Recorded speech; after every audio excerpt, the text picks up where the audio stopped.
తెలంగాణ వ్యాప్తంగా వాతావరణం మారింది. గత కొద్ది రోజులుగా ఎండల తీవ్రతతో ఉక్కిరిబిక్కిరి అయిన ప్రజలకు కాస్త ఉపశమనం లభించింది. రాష్ట్రంలోని పలు ప్రాంతాల్లో వర్షాలు కురుస్తుండటంతో ఎండల తీవ్రత కాస్త తగ్గింది.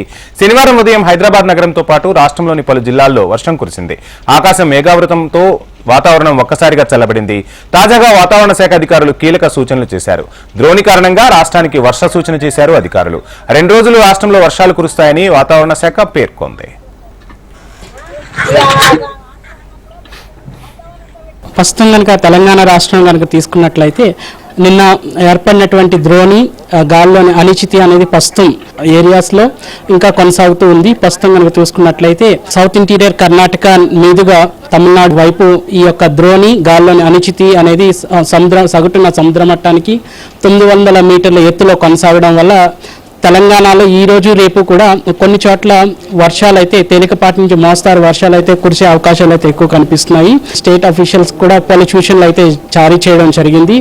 మరి ముఖ్యంగా ఈ రోజు కనుక చూసుకున్నట్లయితే 13 జిల్లాలకు మేము ఆరెంజ్ అలర్ట్ అయితే ఇవ్వడం జరిగింది.